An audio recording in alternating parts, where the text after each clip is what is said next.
My name is Jonathan Lippman. I'm one of the heads of Academic Centre Administration for the Institute, and I help to oversee the delivery of the administration for a number of MSTs in our portfolio. So there's no such thing as a typical master's student, but we find that our courses are particularly attractive to early to mid-career professionals who might wish to upskill or take one of our master's courses to help progress their career. Or equally, we have a number of people who are just simply interested in the subject area and the discipline and are studying out of the sheer love of the subject. So we offer a very wide range of MSTs here at ICE, and these include but are not limited to MST in coaching, creative writing, artificial intelligence, English language assessment, genomics, healthcare data, so quite a wide and broad spectrum of different course types, and we also have courses that are being developed. If you have a look at our website, you'll be able to see the full offering that's available in the current academic year. One of the things that applicants and students say to me quite frequently is, I didn't expect to be made an offer or accepted by the University of Cambridge. So I think it's worth stressing that we have applications from a very wide range of people from different backgrounds, different parts of the world, and we welcome applications from those students. In terms of standard entry requirements, most of our masters will ask that you have an undergraduate degree. It may need to be in a related discipline, but that will depend on the course. And we would generally require students to have achieved a 2-1 or equivalent in their own country in that degree.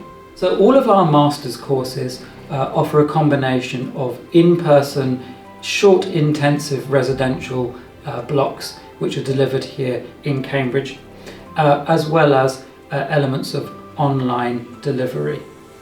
In terms of the hours of study, so when you are here in Cambridge for your residential, this is typically a fairly intensive period of study, and you would normally expect to be on-site in class from round about 9 o'clock to 5 o'clock every day.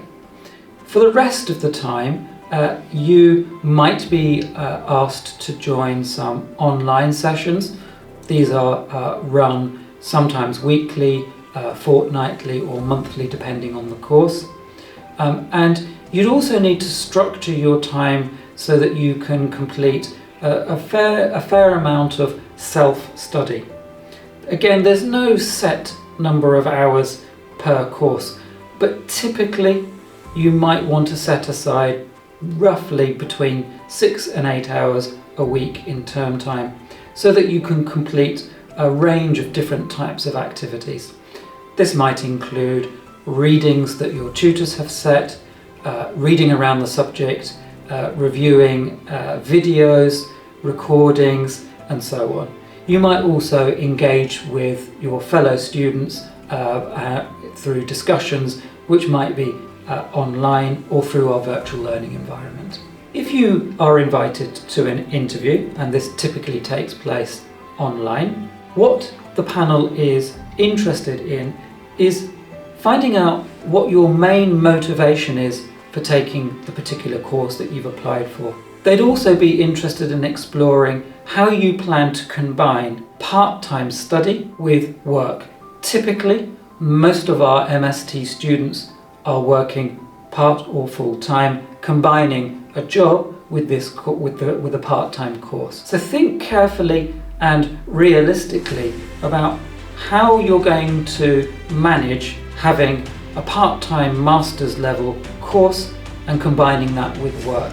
Don't try and pretend that you are Superman or Superwoman and that you can simply cram in extra hours in the day. Be realistic about how you would go about finding 6 to 8 hours typically per week of self-study.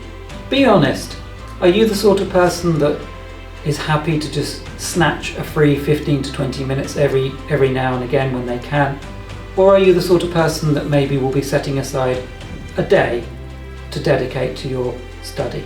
So we very much welcome applications from students wherever they are based around the world and whatever their background is. What I would say is the University of Cambridge is an amazing place of academic learning, but for some applicants that can be quite frightening or off-putting.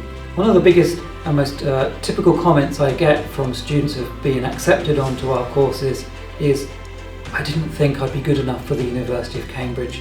I didn't think I'd be made an offer. So I would very much encourage you to consider making an application. Have a think carefully about what it is that our course offers and what interests you about it. Don't worry if perhaps you don't quite meet the minimum entry requirement, and don't worry if you've never applied for a master's course before. We would love to receive an application from you.